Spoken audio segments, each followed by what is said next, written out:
For nearly 3 years, Ukraine's President Volodymyr Zelensky has waited for the day, for this very moment, when talks for a ceasefire in the Russia-Ukraine war were finally announced.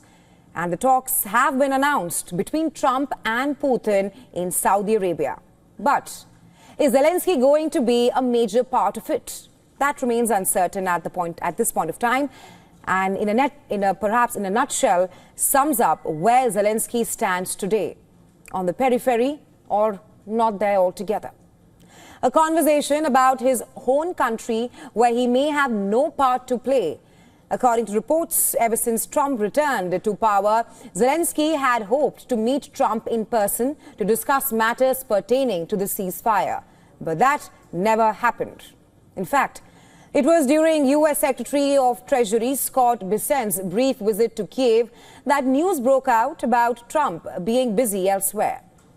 On a social media post, Trump announced that he had just had a phone call with Putin and talks for Russia-Ukraine ceasefire will start immediately. In the same post, Trump said that he and Putin have agreed that their respective teams will start negotiations immediately. Further adding, and I'm quoting here, "We will begin by calling President Zelensky of Ukraine to inform him about the conversation," unquote.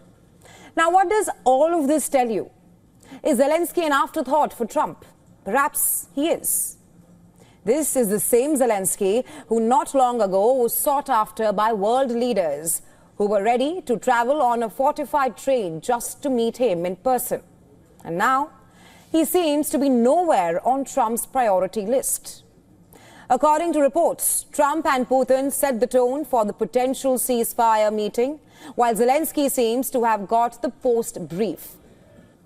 And in the latest that's coming in, Zelensky said that Ukraine will accept any deal that does not involve Ukraine. Take a listen. It's important that everything does not go according to Russian President Vladimir Putin's plan, in which he wants to do everything to make his negotiations bilateral between him and the United States of America. We, as a sovereign country, simply will not be able to accept any agreements without us. I believe that Europeans must be at the table for talks because we are part of Europe, and we will certainly be a member of the European Union. In fact, just yesterday, U.S. Secretary of Defense Pete Hegseth, in effect, quelled any chances of a ceasefire deal on Zelensky's terms, making it clear that Ukraine will not be a part of NATO. It will never return to its pre-2014 borders. And any peacekeeping forces in the region will not be American. We must start by recognizing that returning to Ukraine's pre-2014 borders is an unrealistic objective. That said, the United States does not believe that NATO membership for Ukraine is a realistic outcome of a negotiated settlement.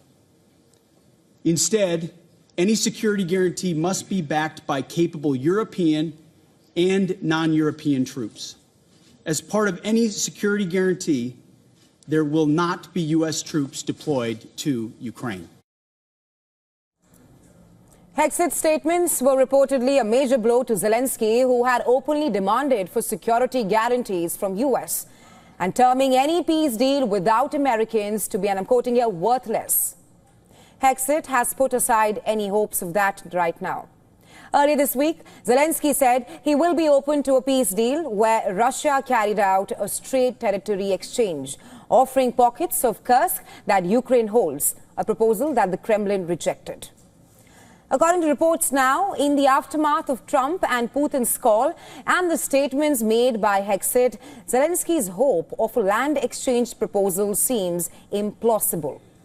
Trump had made it clear that he would end the Russia-Ukraine war in 24 hours after coming to power, adding that he would never have started it had he been in power. Trump is clear that the war is his top priority. And perhaps Zelensky is not either.